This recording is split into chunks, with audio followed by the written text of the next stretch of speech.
Salut à tous, ici Michael, j'espère que vous allez bien. On se retrouve aujourd'hui pour la suite de la formation consacrée au logiciel Blender, toujours dans le domaine des matériaux, des textures et du PBR.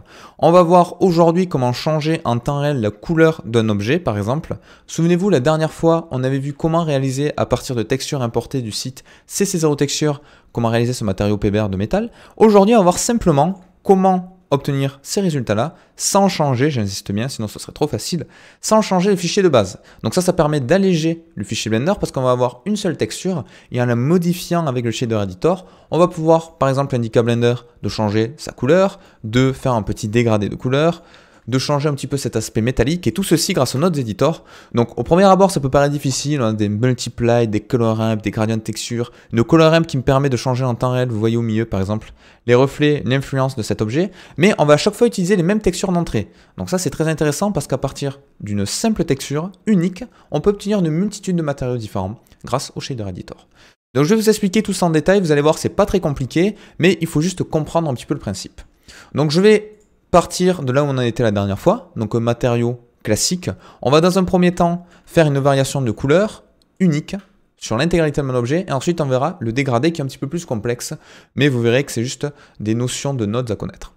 Donc là j'ai un petit défaut, c'est que vu que je viens de dupliquer mes objets, Blender automatiquement il m'a dupliqué les matériaux qu'il lui a assignés. Donc c'est exactement le même. Vous voyez que là je suis en Material 001 et là également en Material 001.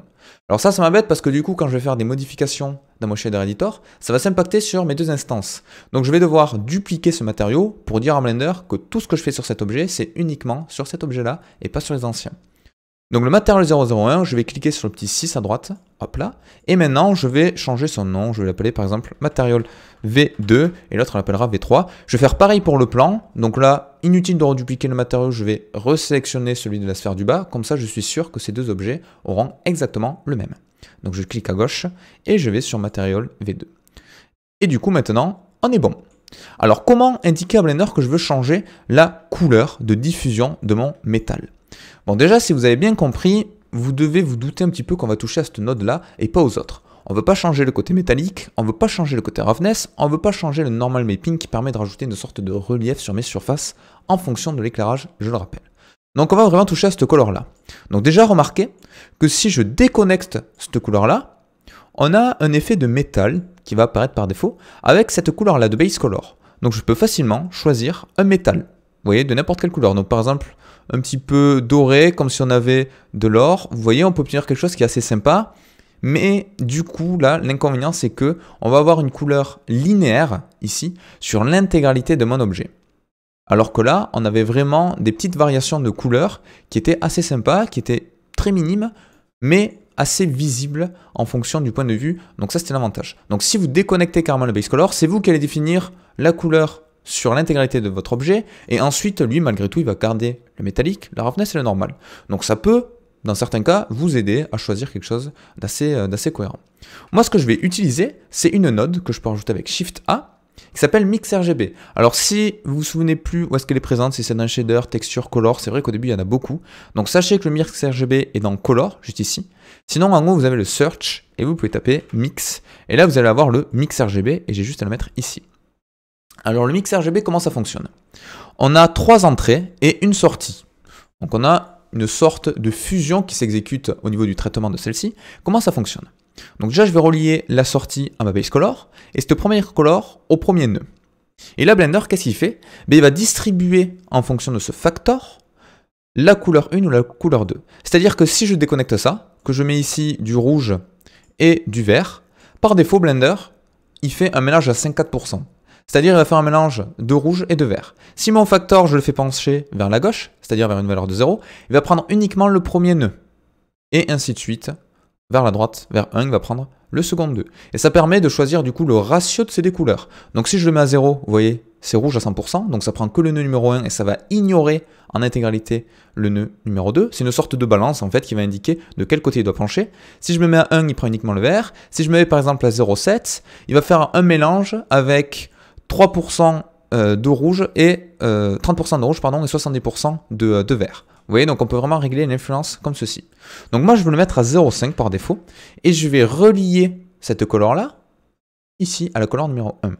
Et là vous voyez que déjà on a un mélange avec des petites variations de teintes et je peux l'avantage, plutôt que changer de manière linéaire, je peux vraiment changer le mix. Donc je peux obtenir soit un métal qui est vraiment vert, auquel cas c'est comme si on avait mis du vert linéaire dans le base color, mais si je le baisse un petit peu, ça va mélanger ma texture de base qui était vraiment sur des tons de gris avec ce vert là que j'ai décidé, et je peux changer également sa teinte, du moins sa luminosité sur la roue, sur le panel des couleurs, pour obtenir quelque chose qui est assez sympa.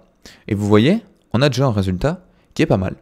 Donc sachez qu'également vous avez différents types de mélanges. Donc petit aparté, vous pouvez également importer une texture de factor, donc ça c'est un petit peu plus complexe, donc on va pas le voir aujourd'hui, mais sachez que vous pouvez définir ce factor-là en fonction d'une texture en noir et blanc, avec des niveaux de gris.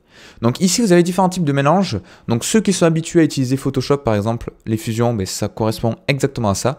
Donc vous avez du mix, vous avez du darken, du multiply, etc. Sachez, bon je ne vais pas tous les expliquer, mais vous pouvez à peu près les tester. Donc moi si je passe sur du rouge, vous allez voir la différence si je me mets à 0,5. Donc là on est sur du rouge en mix, donc ça fait vraiment un mélange de couleurs. Si je passe en darken, on a quelque chose d'un petit peu plus différent si j'augmente sa valeur. Là, vous voyez, si je me mets à 100%, ça va vraiment assombrir certaines parties de l'objet. Vous voyez que ces trous, malgré tout, vont pas être impactés, alors que si je me mets un mix, ben, ça va mettre du rouge partout. Donc, il y a des petites nuances. Pareil pour le multiply, ça va être un petit peu se rapprocher au darken, mais on a vraiment quelque chose qui va être basé sur la couleur de base de mon objet et de cette couleur-là. Donc, je vous laisse essayer un petit peu. Normalement, vous allez trouver ce qui correspond. Donc, moi, la plupart du temps, je passe soit en darken, soit en mix. Vous voyez, le darken, ça permet vraiment de gérer l'influence avec la couleur pour changer la couleur de mon matériau.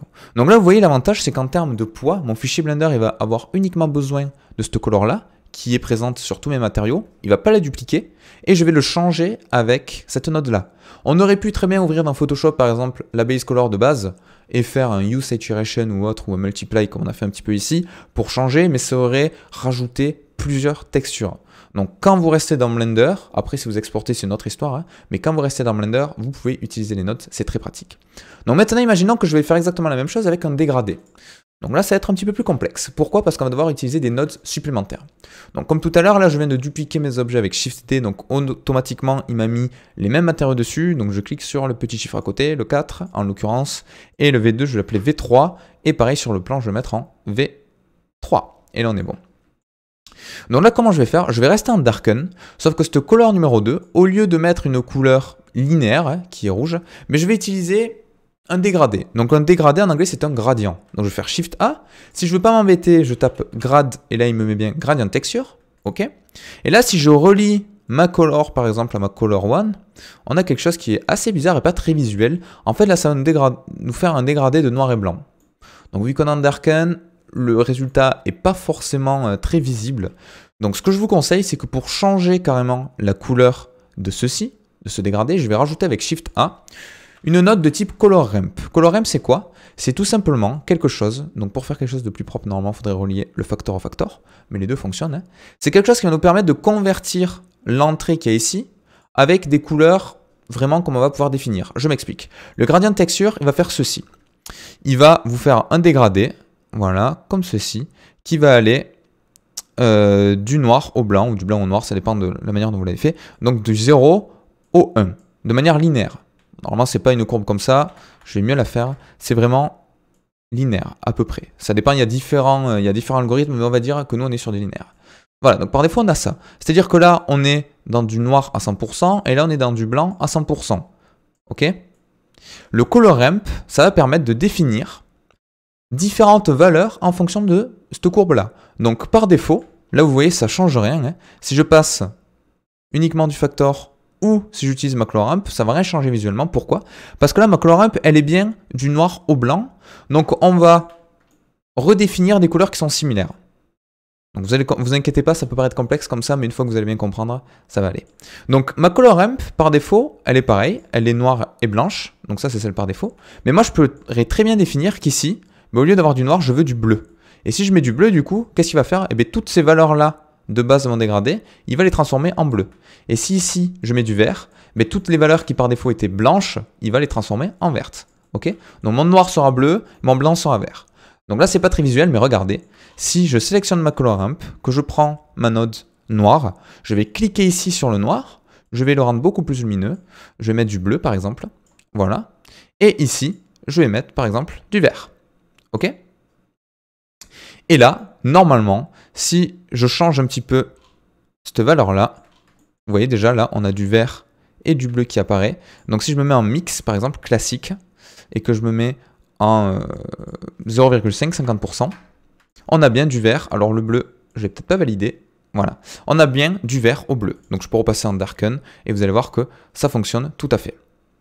Ok? Donc ça, l'avantage, c'est que ça permet vraiment de pouvoir définir comme on le souhaite. Donc on peut utiliser le multiply. Après, on peut vraiment gérer ici les valeurs. Peut-être que le color fonctionne un petit peu différemment. Normalement, le color et le factor devraient obtenir le même résultat. Par, on va dire, intuitivement, on devrait utiliser le factor parce que comme ça, les deux nœuds possèdent exactement les mêmes valeurs. Vous voyez, donc là, il y a différents types de dégradés. Donc on a du linéaire, on a du quadratique, on a plein de petites choses. Et donc voilà, vous pouvez vraiment obtenir un métal comme vous le souhaitez. Donc là, sur ma scène de test, j'avais utilisé du multiply carrément avec du 0,9. Donc on va prendre les mêmes paramétrages, comme ça je suis sûr de vous montrer ce que je voulais vous montrer. Donc si je prends du multiply et que je me mets en 0,9, vous voyez qu'on obtient bien un matériau qui va réagir à la lumière avec les propriétés du métal qu'on avait en bas, mais malgré tout, dans la diffusion, il va faire un mélange. Donc là, c'est peut-être un petit peu trop important, hein. Vous pouvez vraiment le régler comme vous le souhaitez, mais j'espère que vous avez bien compris ce principe-là. On va faire une conversion en fait du noir et blanc avec une couleur, avec des valeurs. Et je pourrais en rajouter autant que je veux. Par exemple, au milieu, je peux mettre du rouge. Et du coup, il va bien passer du vert, lui, il interpole des couleurs automatiquement, au orange, au rouge, puis au bleu. D'accord? Donc ça, c'est assez pratique. On pourrait le voir un petit peu mieux si je dupliquais, voilà, une lampe ici. Voilà, donc ça permet vraiment de définir, comme vous le voulez, le matériau. Et enfin, on va voir qu'également avec cette colorAmp, on peut faire quelque chose qui est assez intéressant, c'est définir l'influence d'une texture. Par exemple, la roughness. Je rappelle que la roughness, bon, si je sélectionne, on va repartir sur celle de base, c'est peut-être le mieux pour voir. La roughness, si je la déconnecte, ça permet de choisir la rugosité, on va dire, donc l'intensité des reflets. Donc si je le mets à 1, ça va vraiment étaler mes reflets. Si je le mets à 0, on va avoir un effet miroir. Donc ceci, c'est défini par cette texture-là. Moi, j'aimerais bien plutôt qu'avoir une texture linéaire ici, où tout est influencé par une seule valeur, utiliser à la fois cette texture-là, mais également avoir la main dessus.